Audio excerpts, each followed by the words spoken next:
Welcome to the UX Teacher Prep Podcast, the ultimate destination for educators who aspire to break into the field of user experience and product design. Your host, Z Arnold, a 15-year teacher turned UX researcher, is here to guide, coach, and mentor you through every twist and turn as you make your career transition into tech. If you're ready for a more satisfying career and lifestyle, and you want the balance to unleash your creativity, this podcast is for you.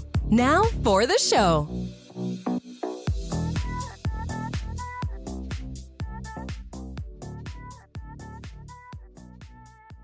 Hello, friends. Welcome to Season 2 of the UX Teacher Prep Podcast.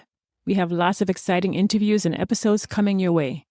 Before we get into the show, I want to shout out a listener who sent me some fan mail on the last episode of Season 1. Hey, Marcella from New Jersey. I hear you've been loving the podcast so far and you recently got your master's in UX design, so congratulations. Go ahead and connect with me on LinkedIn and I'll send over the Slack information you requested. Thank you so much for listening to the show. Today, I'm bringing you an interview with Hilda Nalwanga, a senior UX researcher at Xsolla, a video game company. Hilda stumbled into UX research rather organically after starting her career right out of college as an early career counselor at a high school in South Africa. She then decided to get a Master of Education in Learning Design Innovation. Her first job in UX research was at Meta, and she recently transitioned into a senior UX research position in the video game industry. Outside of work, she loves to read, write, do jigsaw puzzles, and grow indoor plants. In this interview, we talk about her experience working on a well-established UXR team versus a small startup and the benefits of both, and the difference between a junior UX researcher and a senior UX researcher, and so much more. She also gives some really solid advice for transitioning out of the classroom and the education space. I learned so much from Hilda, and I hope you will too. Let's listen. All right, Hilda, it's so great to have you on the show today. How are you? I'm good. How are you doing, Z? I'm good. Thank you. So I'm super excited for you to be here today because, like me, you came from the education space and found your way to UX research. So let's start by telling everyone a bit about who you are. Yeah, my name's Hilda. I am a UX researcher. Currently, I'm a senior UX researcher at Xsolla, which is a video game development and payments company. I started my career out as a career development coach / associate. I was introduced to design thinking a bit while in college, but I didn't really get very deep into it. But I was always in the space of learning and making learning accessible to people of all kinds of backgrounds. And so after my undergrad, I moved to Johannesburg to work at this high school, the African Leadership Academy. And while there, I was supposed to be supporting mostly low-income first-gen students who were leaving high school for colleges to help them figure out their careers and find jobs. So that means I was also working with different companies that were looking for, early career employees in different spaces. And there is this blanket idea that with the job search, if you have a good resume, you're going to be okay. And that's what matters.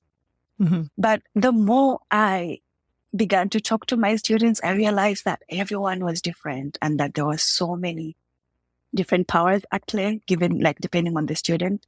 Because I had students who were going to very, very high resourced schools like Stanford, but also students who were in universities in Uganda where they didn't even have a career center.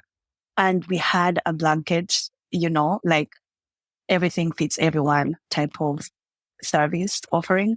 And I began to be this doesn't seem like it's working. I looked at the data and we were clearly mostly supporting students who already had a lot of resources and they would be okay even without us. And so I got really obsessed with the data and I was like, okay, it looks like this is who we're helping. This is what we want to do. We are not really supporting this group. How do we feel about that? My manager at the time, she was really just supportive. She was like, I think that's a thing. I think that's called research and it exists in a lot of different spaces. It seems like something that just comes naturally to you. You're always very curious about who exactly you're trying to work with to make sure that you're doing something that's going to be helpful for them.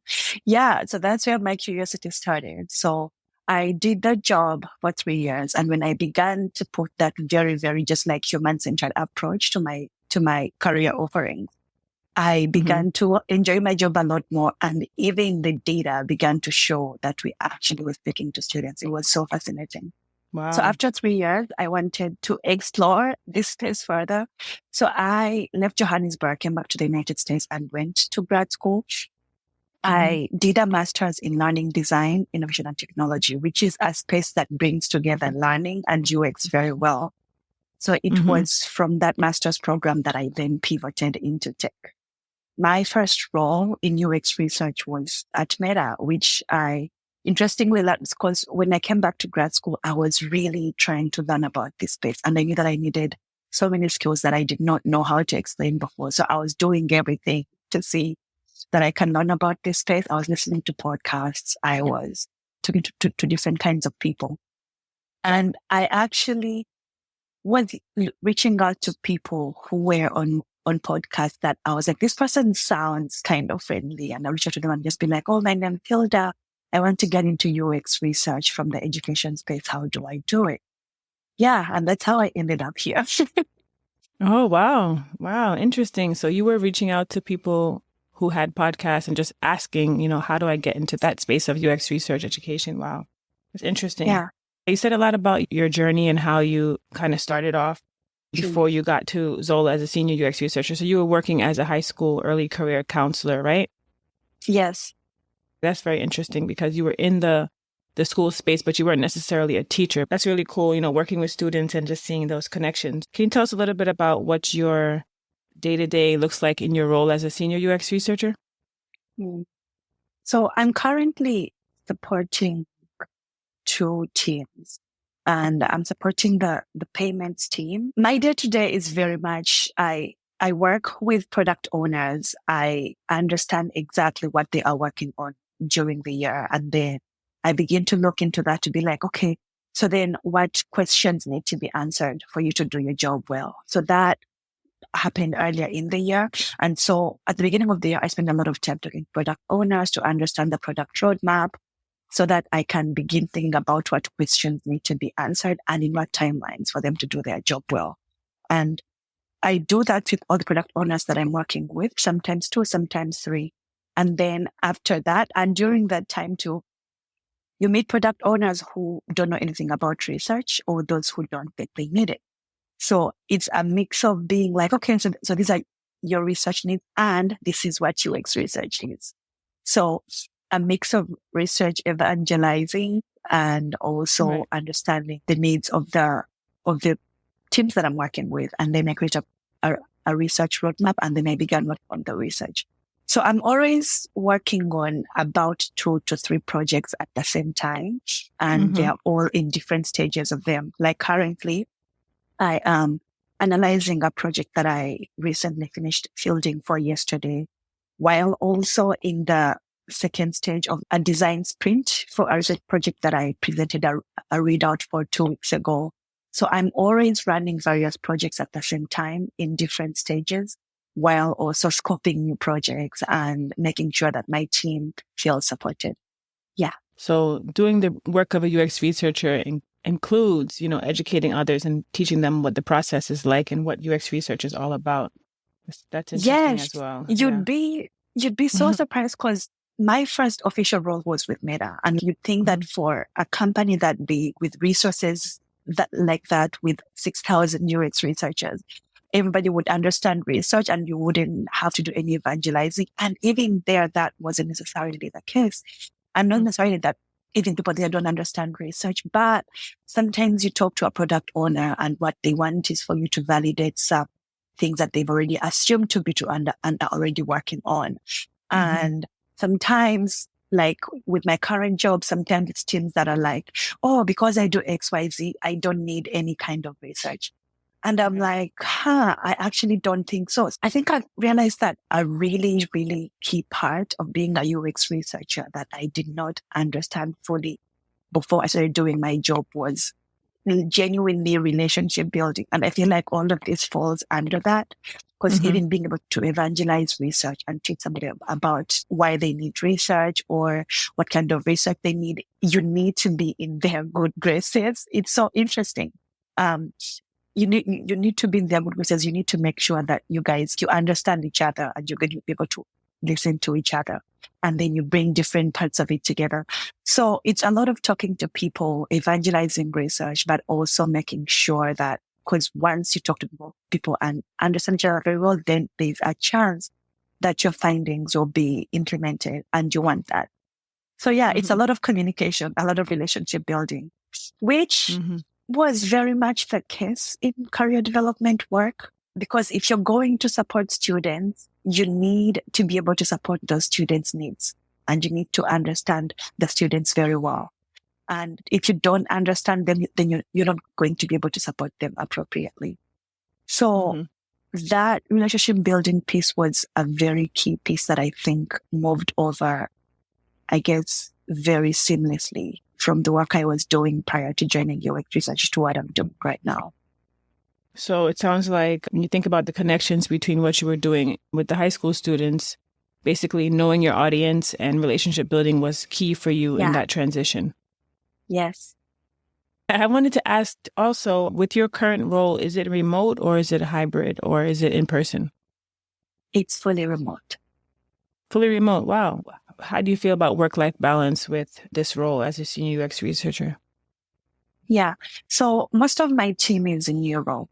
And so the time zone, they're in a very different time zone to begin with. Most of my team is in Russia and Poland. And our time zones are almost flipped. And sometimes I have meetings going on at, I'm not even kidding, like 2 a.m., 3 a.m. I have had to learn to be like, this meeting at 2 a.m. is it crucial for me to be there? Most times the answer is no. So I've had to make a boundary for myself and say, what's the latest I'm going to allow myself to be on calls. And my earliest has been 7 a.m. 7 a.m. Wow, okay. Earliest, sometimes I make it 5 a.m., but 7 a.m. Unless so sometimes I have calls, like when we have design sprints, most of my team is in Russia. So I have to, if that's the case, then I'll put a meeting at 3 a.m. and then I'll begin my day at 6. And by 2 p.m., I'm done with my day. I'm trying to be very aware of that, giving and knowing that I have to live my life, and that too is very important. So I'm like, if I begin my day at 5, I'll be done at 3. And then I'll take a walk. Then I will read something. Then I'll call my friends. Yeah. But my days tend to begin a lot earlier than normal jobs just because of where my team is. But even with that, I try to make it such that, so then that doesn't mean that I'm working from 5 a.m. to 5 p.m. as well. And my team has been, I think that's something that I'm so grateful for. My team is very aware that human beings come to work and that these jobs are important, but so is our health and well-being. And my manager is always like, oh, you need to take time off, or you need to rest. You need to make sure that if you're beginning your day at 2 a.m., you're also ending it sooner, or you're taking breaks and actually taking naps. So I'm very grateful for that to be my case.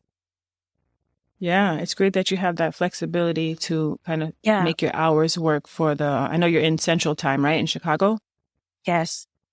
Yeah, to make your hours work for everyone that you have to have meetings with throughout the day. So that is really cool. I'm also a remote worker, so I know that we have different time zones, but we're mostly here in the US. So that was interesting. Now, you talked about basically advocating for research on your team, whether it was, on a large team like Meta or even on a smaller team at Xsolla.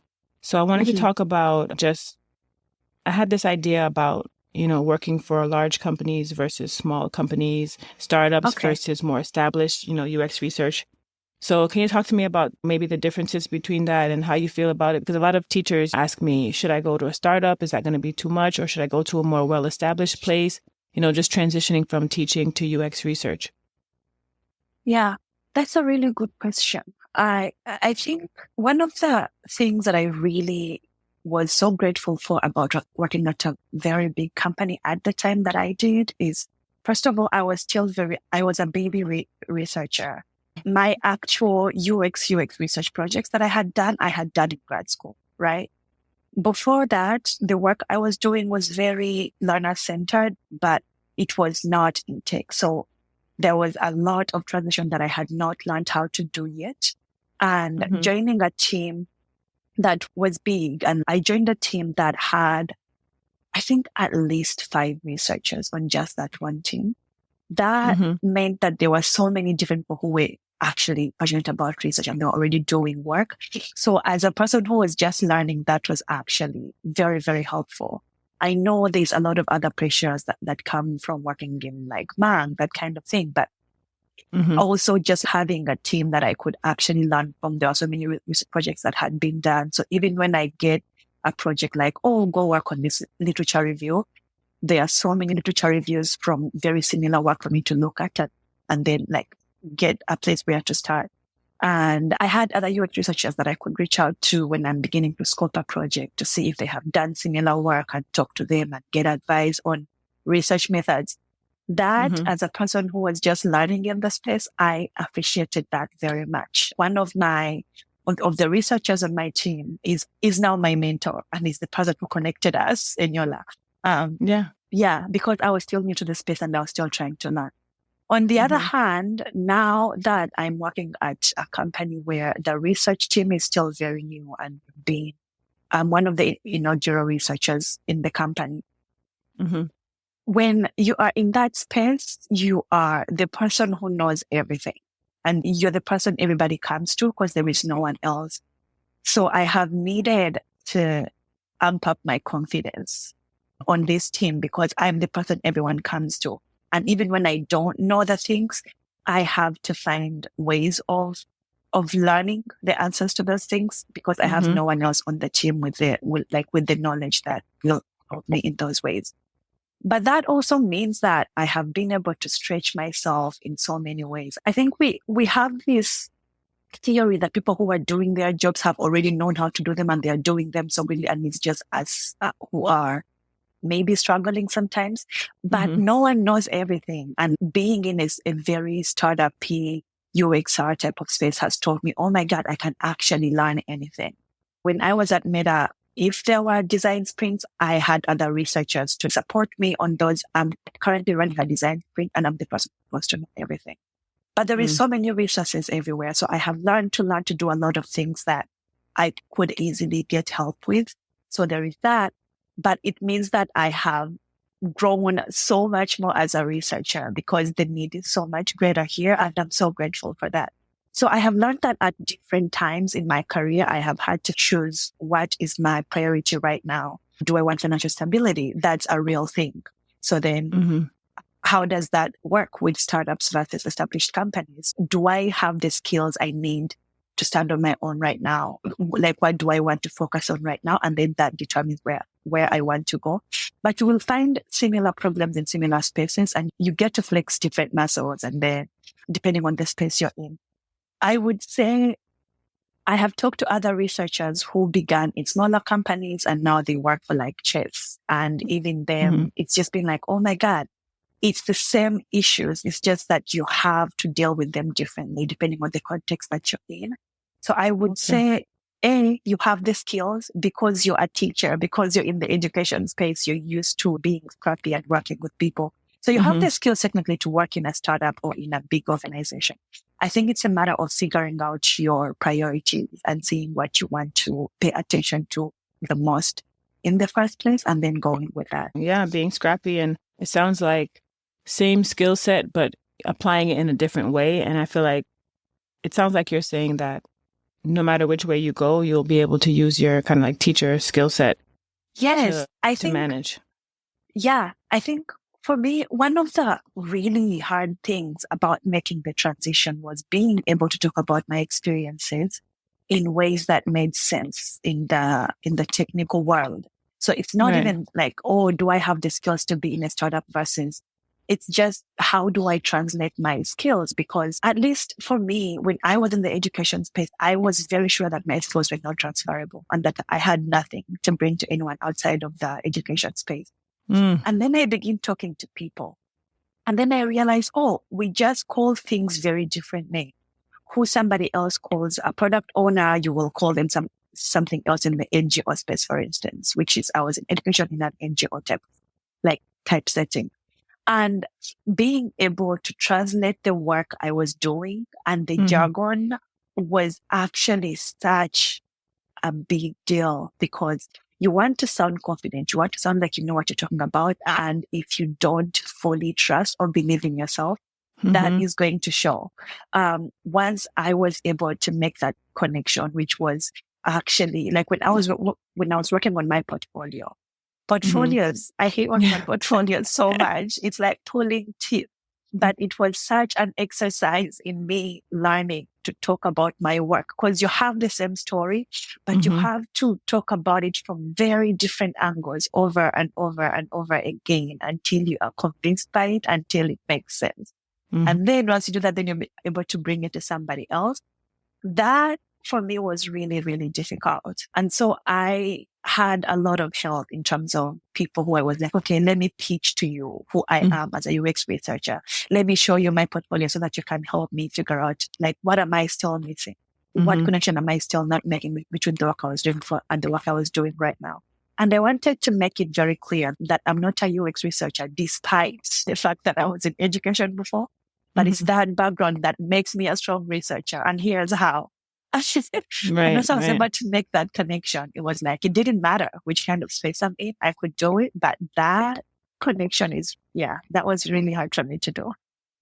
Yeah. When you talked about the jargon, it reminded me of my first, months as a UX researcher when I came into the ed tech space from teaching, and I knew what I wanted to say, but I didn't have the right, UX research words, so to speak, to really explain what I was trying to say. And I just found myself like grabbing in the air to find the right words. And now I actually, know the jargon and things like that. And it's much easier. But in the beginning, it was just like, what is the word that they use for this, right? Yes.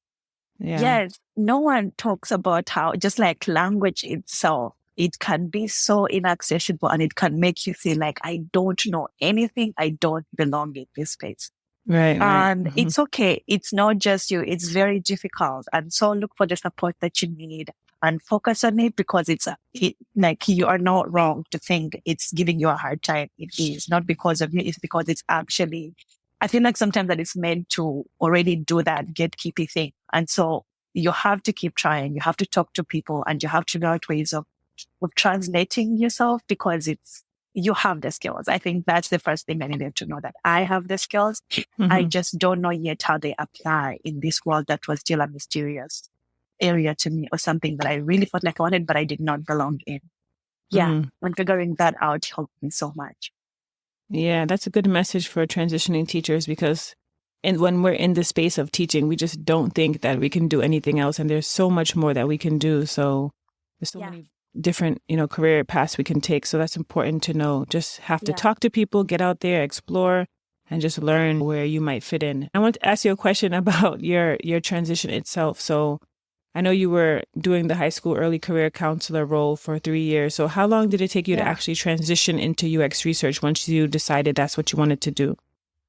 Yeah. So I did that for 3 years, and then I came back to grad school. And when I came back to grad school, I made it very clear that I wanted to transition into UX research. So I would say the grad school year was the year that I began my transition, because while I was taking classes, I was also doing internships with my professors, and I was able to take classes in which we were actually getting to consult with organizations. So for instance, one of my classes, I got to consult with Sesame Street and PBS Kids about their websites and their content for kids and how parents are receiving their content. And that I got to do for free in grad school. So those are the projects on my portfolio, in addition to some of my education work. But I did those projects and I began to work on a portfolio with that. So I was like, okay, so I had one project from my education work that I was trying to figure out the language for. And then I was like, if I then do an actual UXR project, I can mix and match these ones together and I can learn ways to talk about them. So then I was actively trying to learn how to market my skills while also acquiring more. So I would say I began that transition in grad school and actually like learning skills while also learning how to talk about the ones I had. And I began to interview very proactively, even when I did not necessarily have real UX experience on my belt, quote unquote. And like I said, I decided to focus on how I talk about myself because I did not have the time. I did not have the time to wait until I have all the skills that I needed. So I was like, I need to figure out a way of using what I have right now. So I would say it was the year of grad school. And then after that 1 year, I started my role at Meta. So it was a 1 year transition process, but it was very aggressive. I was calling people. I was applying to a lot. It was also the year of when the layoff started in the tech space. Whew. That was a lot. That was a lot of moving parts. But but I think the transition was a mix of me learning new skills and me learning how to talk about the skills that I had. And I don't think I can stress that bit enough. And so within 1 year, I was able to land my first role. And I feel like even in my first role, I was learning how to talk about myself, how to talk about my skills, while also developing new ones. I feel like I'm still doing that right now. This is officially my 3rd year in UX research. And I feel like I'm still learning. Talk about myself. Yeah. I'm still learning new skills. Yeah. Yeah. I like what you said. I feel like even as teachers, when we work with students, we teach them how to advocate for themselves and talk about themselves and things like that. And then we find ourselves in the same situation where we have to do the same for ourselves and for our advancement. So it kind of mirrors what we do in the classroom. Yes. Yeah. So you started off as a UX researcher and then you became a senior UX researcher. So let's talk a little bit about the difference in your eyes between a junior and a senior. Yeah. I love that question very much because I think as a junior UX researcher, one of the main differences that I saw, and I think the disclaimer is that also this might have been because I was at a very big organization. I was on a research team and I was in a way supporting other researchers a lot. And sometimes I had research questions come to my table where it was like, here is a question and here is the method. Now go do the research, right? And so in that way, a lot of times I didn't have the full business goal in view. And I was working with somebody else who knew the field business, understanding like the side of the business very much. And I was just focusing on trying to answer this question. And so when I was a junior researcher, knowing research methods was very important and knowing how to execute on them was really key. So I had to know how to make a discussion guide. I had to know when I'm going to interview versus do a survey versus do some other thing. And then I would go in the field, do the research, and then I had to know how to make what I learned into analytics that are going to make sense and then communicate. So when I was a junior researcher, I'd say research methods were very, very key for me to know how to have and communication skills. Now I'm learning that one of the main differences, one of the main things that I have to navigate as a senior researcher is I have to have a really, really good understanding of the business and the strategy. Because like I begin the year and there are no research questions, there is nothing. And I have to figure that out myself. And so understanding where the business wants to go in general for the year is my first step. And then understanding how my various teams need to work toward that business goal is really important. And then I have to come up with research questions, multiple of them, and then begin to decide of these research questions, which one is more important right now. Yeah. So my work has become, a lot more strategic. And that is what I find very exciting. And now I feel like I have a lot more control of my research because I have an understanding of even among research questions. Right now, if I do this one, it will go here and here and here. And then the other, it's like, I think strategic research is a lot of connecting dots between a lot of various things. And that's something that I didn't have as a junior researcher. I've recently been working on a study that from the outside, it looks like it was a user problem for just one team. But the more I've talked to users, I have realized that, this is a problem on a whole other solution by the same company. But that team doesn't even think they need UX research. And so I've had to learn how to bring that team in, to reel them in and begin to have conversations. And I'm like, hi, my name is that. They don't even know me, but I'm here to tell them how to run their product. So it's very, strategy. I've had to become a lot more tactical with my communication. I have had to understand the strategy a lot more. And sometimes I find insights, and the insights I've found are going to be used by a very different team. And I have to learn how to communicate with that team and bring it into the fold too. So the main difference has been strategy and learning how to communicate in a way that's going to not alienate people. Well, in my junior role, I just needed an understanding of the basics of research. And that you learn with time, But that's the main difference for me. Yeah, that tracks to what I believe to be true as well. I moved from a junior to a senior in about a year and 8 months, and I feel like it's the same thing, just knowing the basics, getting the methods down versus now just being more tied into understanding the business, knowing the strategy, and really the more projects you do and the more type of diverse, methods you use, the more you begin to kind of connect those dots and see trends across different projects and different work streams and things like that. So definitely that's where the strategy comes in. And I also feel like that's the most exciting part as well, because you start to just bring everything together and just see like, okay, from the eagle eye view, this is how we can improve the business as a whole, as opposed to just, working on one project, looking at one project at a time. Yeah, I've been wanting to start to do this thing very proactively of being like after 3 to 4 research projects, I want to make a roundup of like the bird's eye view now, like what have I learned, not necessarily from the specific insights, but about this business from this project. Yeah. And like after 3 research projects, I bring my team together and I'm like, what have we learned about this place in general from these 3 research projects? What needs to change from all the different angles? Do we have a good recruitment partner even? So it's been having my hands in so many different places and just being like, okay, so the research partner we have here isn't being helpful in terms of recruitment. So we might need somebody else. There is this team that I haven't been supporting. So I think I need to support them now because we have been learning XYZ that are connected to them. It's been a lot of dot connecting and conversations. And you're right. It's very exciting, but it's something that you learn with time, with the more research that you do. I really like the idea about doing that UX research roundup after every 3 or 4 projects. And I feel like that would also be useful to be able to share out to teams who maybe don't buy into the UX research as much, just to show them what's happening in this space, what has been going on with the research. I think it's important to share that with the organization and not just the small teams that you work with. Yes. Yeah. Strategy. Yeah. So, strategy. Exactly. So, I mean, wow, I learned so much from you today. I'm so excited that I got a chance to talk to you.